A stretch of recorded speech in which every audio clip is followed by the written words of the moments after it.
Hi friends, welcome to Kranti blogs. ఈరోజు అయితే meal maker pulao చేసుకుందాం, చూద్దాం రండి. కడాయి పెట్టుకొని ఆయిల్ వేసుకొని ఓల్ గరం మసాలా,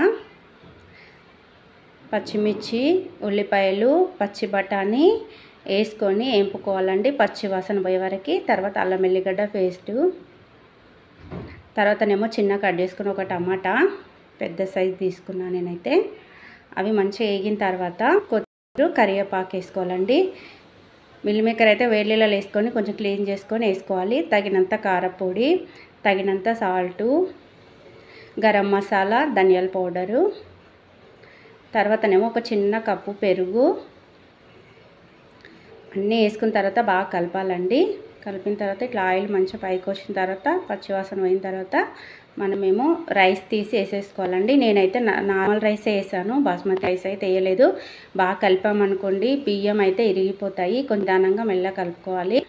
కలుపుకున్న తర్వాత ఒక రైస్ తీసుకున్నానండి. నేను గ్లాసున్నర వాటర్ అయితే వేస్తానండి. నేను పాత బియ్యం అయితే ఇంకొక హాఫ్ కప్ వేసుకోవచ్చు, హాఫ్ గ్లాసు. అప్పుడు 2 గ్లాసెస్ అవుతుంది. నేనైతే 2 గ్లాసెస్ వేసిన, పాత బియ్యమే ఉండే నా దగ్గర. ఇంతేనండి.